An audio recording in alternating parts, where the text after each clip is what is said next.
Dawn broke sharply across the northern Great Plains, the first cold light cutting long shadows across frost-silvered grass. Ranger Ethan Hale let his truck hum along the empty service road, mind drifting through routine checks, until movement ahead made his breath catch. He slammed the brakes. A ring of giants stood in the frozen grass. Dozens of bison, massive, unmoving, shoulder to shoulder, formed a perfect circle etched into the earth. Not grazing. Not wandering. Every broad head faced inward. Steam rose from their nostrils in thick clouds. A deep, trembling vibration rolled through them, humming against the truck's windows. Ethan felt it in his ribs. A worried rumble. His pulse kicked.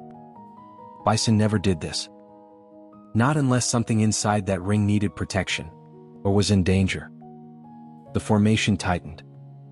A synchronized ripple moved through the herd like a single heartbeat.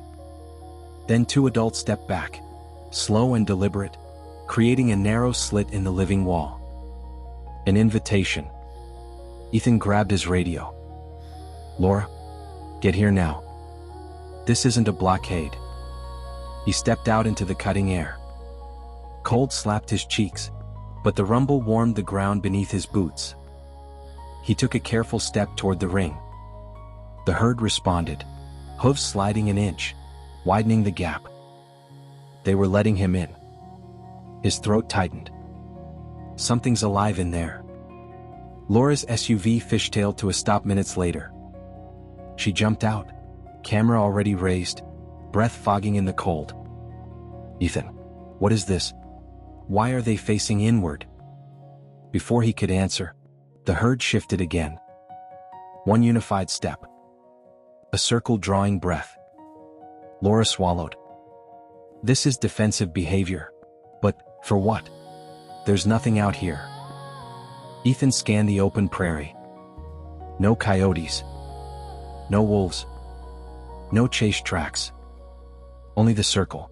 And at its front, a massive cow, trembling, her breaths fast and ragged. Every few seconds, she dipped her head toward the ground, releasing low, soothing grunts. Ethan's chest tightened. Whatever's in there, it's small. The corridor widened again, beckoning them forward. "Stay behind me," he whispered. Slow steps. They entered between the warm, steaming bodies. The air changed, heavier, almost sacred. Grass softened under their boots, turning wet from thawed soil. Laura's breath caught in her throat. Then she saw it. She dropped to a crouch. "Oh, Ethan." At the ring's center, inside a shallow sink dip where weakened prairie soil had collapsed, a tiny calf struggled. Mud swallowed him to the chest. His legs trembled violently with every attempt to climb the slick slope. Each slip dragged him deeper. A thin, exhausted bleat escaped his throat. The calf, Scout, was fading fast. The mother stepped forward, grunting a trembling note that vibrated under Ethan's hands. Scout froze, quivering. Laura whispered, "If he fights harder, that leg won't hold." Ethan crouched at the rim, testing the soil. It shifted dangerously. Ground's unstable. Boards and ropes. We need to stabilize it. Laura sprinted back to the truck. The herd reacted instantly. A massive bull stepped in behind them, sealing the gap. A sentinel.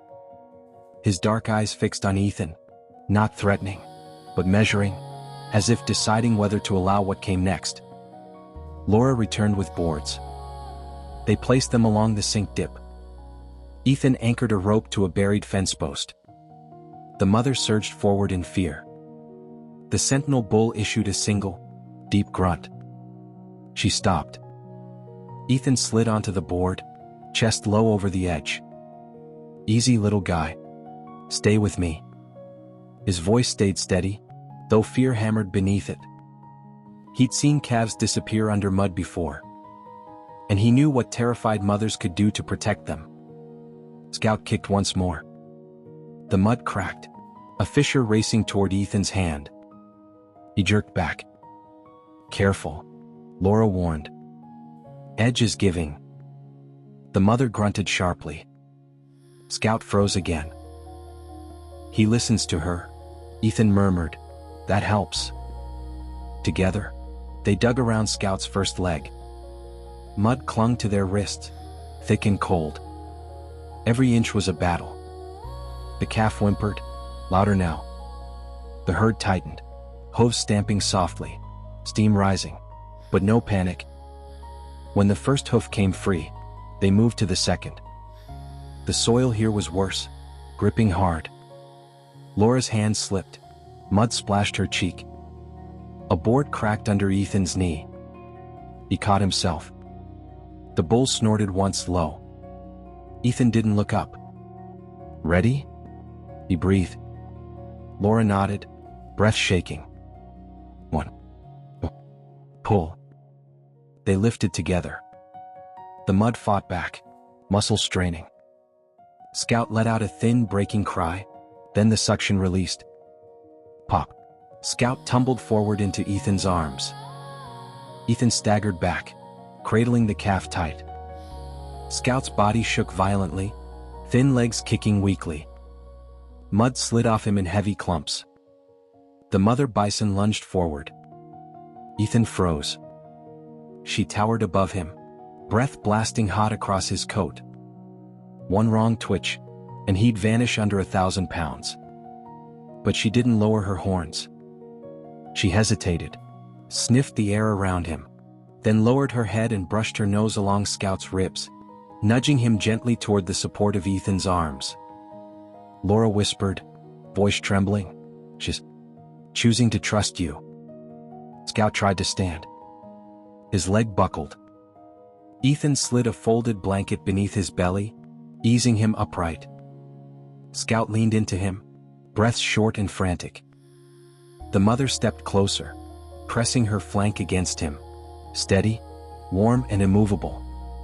Ethan whispered, "Take your time, little man."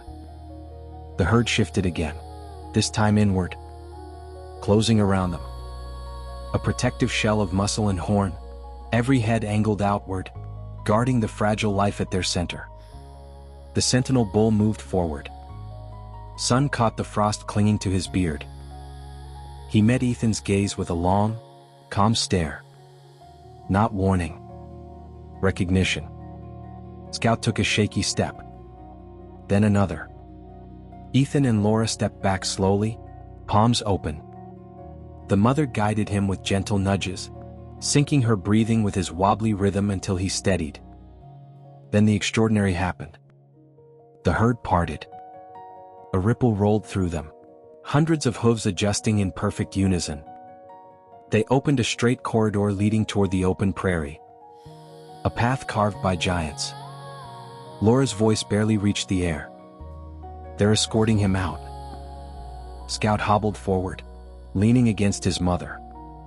The herd sealed the corridor behind them, moving like a single organism, deliberate, protective, impossibly coordinated. The ring became a traveling shield. Ethan wiped mud from his cheek, still dazed. They weren't defending territory. Laura finished, voice cracking. They were defending him. The herd climbed a gentle rise, silhouettes framed in morning sun. Scout disappeared within the living fortress, just a small, determined shape sheltered by giants. Steam lifted from their backs, drifting like smoke. One by one, the herd dissolved into the brightening day, first the smallest bodies, then the mothers and finally the sentinel bull. He paused at the ridge, frost catching the light on his horns, and turned to give Ethan a final, silent stare. A farewell. Or a thank you. Then he followed the herd over the rise. Wind brushed the tall grass. A final low grunt drifted back, soft and familiar. The same rumble that began in the morning. Laura lowered her camera, blinking tears. "We didn't just rescue him." Ethan nodded softly. "They rescued him with us." The prairie grew still. Behind them, The trampled ring lay pressed into the earth. A perfect circle. The imprint of a miracle. In the wildest place they knew, a bison herd chose something rare. Not fear. Not flight. But trust. For a few breathless minutes, humans stood inside their circle. A miracle shaped like a ring in the grass,